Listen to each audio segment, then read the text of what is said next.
네, 여러분 안녕하세요. 오랜만에 또 인사드립니다. 저는 시중은행에서 대출 업무를 담당하고 있는 현직 은행원 유튜버 우빈아빠입니다.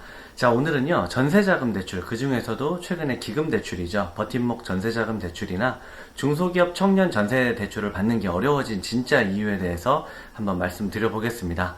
아마 영상 보시는 분들 중에 전세자금 대출 알아보러 은행 다녀와 보신 분들은 느끼셨을 거예요. 전세자금 대출이 요즘 쉽지 않습니다. 예전에는 집 매물이 없어서 전세 구하기가 어려웠고, 근래에는 전세 사기다 뭐다 해서 전세 얻기가 피곤해졌는데, 요즘엔 은행에서 전세자금 대출을 원활하게 내주지 않기 때문에 전세 구하기가 쉽지 않습니다. 얼마 전에 언론 보도도 있었습니다. 특히나 요즘 청년들, 1인 가구 많죠. 청년들이 대출을 신청하러 은행에 많이 오시는데, 심지어 요새는 많이들 알아보고 오시잖아요. 젊은 분들 인터넷에 찾아보면 전세자금 대출 조건, 서류 이런 거 다 찾을 수 있으니까 서류까지 완벽하게 챙겨서 은행에 오시는데, 당연히 내가 될 줄 알았는데 갑자기 이래서 안 된다, 저래서 안 된다, 한도 소진됐다, 은행마다 다를 수 있으니까 다른 은행 알아보시라, 이런 얘기를 많이들 들어보셨을 것 같습니다. 아주 은행원 나쁜 놈들이죠. 자, 여기까지 들어보면 갑질하는 것 같은 은행원들이 문제인 것처럼 보입니다. 그런데 여러분 좀 이상하지 않나요? 예전에는 전세자금 대출 잘 됐잖아요. 이렇게 어렵지 않았습니다. 최근에 전국에 있는 은행원들이 갑자기 싸가지가 없어지고 갑질 마인드가 충만해져서 그런 것일까요? 자, 사실은 조금만 더 깊이 살펴보면 은행만 탓할 수는 없는 복잡한 사연이 있습니다. 첫 번째는 버팀목 전세자금 대출이 각 은행 실적 평가에서 대부분 빠졌습니다. 제가 제 채널에서 늘 말씀드렸던 게, 은행원들은 늘 실적에 목말라 있다라는 얘기를 하잖아요. 예전에는 이 전세자금 대출 실행 건수가 은행 실적에 잡혔어요. 그래서 전세자금 대출 지점에서 6개월에 몇 개 목표가 있으면 그걸 해내야 돼요. 그래야 점수를 따니까. 그러니까 전세자금 대출 상담이 오면 특별히 문제가 없으면 합니다. 근데 지금은 이걸 아무리 많이 해도 손만 많이 가고 실적엔 안 잡혀요. 은행원들이 소극적일 수밖에 없습니다. 이해는 가시죠? 기분은 나쁘시지만. 근데 또 여기까지 들으면 전세자금 대출 실행 건수를 왜 실적에서 뺐냐? 실적에서 뺀 은행 경영진들이 나쁜 놈들이 됩니다. 왜냐면 여러분들이 대면하는 창구에 직접 보는 은행원들은 본점에서 내려온 지침대로 근무를 하기 때문이죠. 그럼 왜 은행 경영진들은 이걸 뺐을까? 중요한 두 번째 이유가 있습니다. 버팀목 전세대출은 정부 정책금융 상품입니다. 은행 상품이 아니에요. 그래서 일반적인 은행 전세자금 대출 상품보다 금리가 훨씬 저렴한데요. 두 가지 재원으로 진행됩니다. 하나는 정부 돈이죠. 주택도시기금, 흔히들 아시는 허그죠. 정부 기금 재원 방식이고요. 여러분들이 주택 청약저축을 열심히 납입하시면 그 돈이 주택도시기금의 재원으로 활용됩니다. 이 돈을 은행이 정부 대신해서 저금리로 전세 대출을 해드리는 방법이 있고, 다른 하나는 은행 재원 방식입니다. 이건 정부 돈이 아니에요.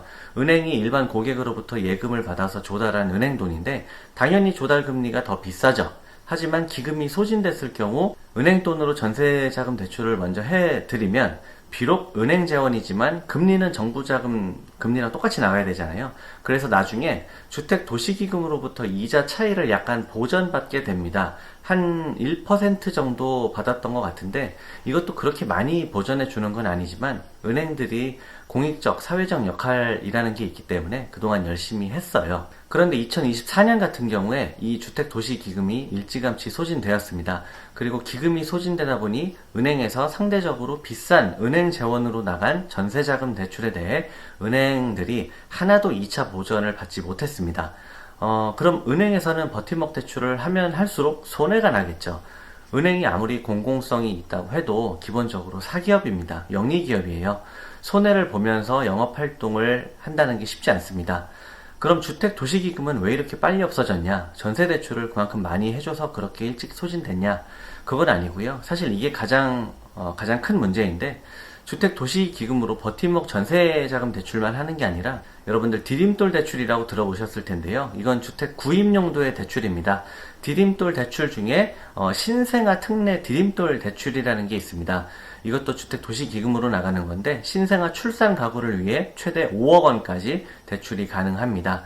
이 대출 상품이 조건이 상대적으로 유리해서 저소득 서민들만 이용하는 게 아니라 상대적으로 급여나 소득이 어느 정도 되는 중산층 부부들까지도 은행의 일반 구입 상품 대신에 특례 대출 상품을 이용하게 되었습니다.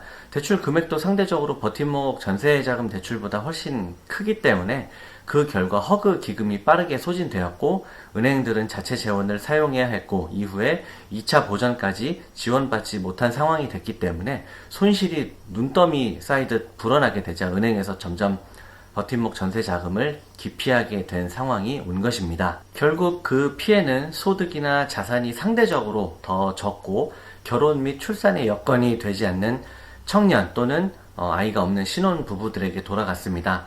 저출산 대책을 내세운 정책이 오히려 현재 미혼의 청년들 그리고 출산을 앞두고 있는 신혼 부부들에게 부담이 되는 상황이 된 것이고요. 지금 해가 바뀌어서 2025년인데요. 연초기 때문에 당장의 기금 고갈이 해소될지 모르겠지만 올해부터 신생아 특례 디딤돌 대출의 자격이 좀 더 완화된다는 발표가 있었습니다. 지금이라도 작년과 같은 실수의 반복이 되지 않도록 디딤돌 대출의 취급 기준에 대한 심도 있는 고려가 필요한 시점이라고 생각을 합니다.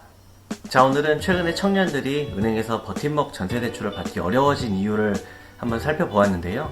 다음 시간에는 그럼에도 불구하고 이게 완전히 안 되는 거는 아니기 때문에 은행 가서 전세대출 신청할 때 여러분들이 알고 가시면 좋을 만한 팁을 드리는 영상을 준비해 보겠습니다. 오늘 영상 도움이 되셨으면 구독, 좋아요 부탁드리고요. 다음 시간에 저는 좀 더 좋은 내용으로 찾아오도록 하겠습니다. 감사합니다. 수고하셨습니다.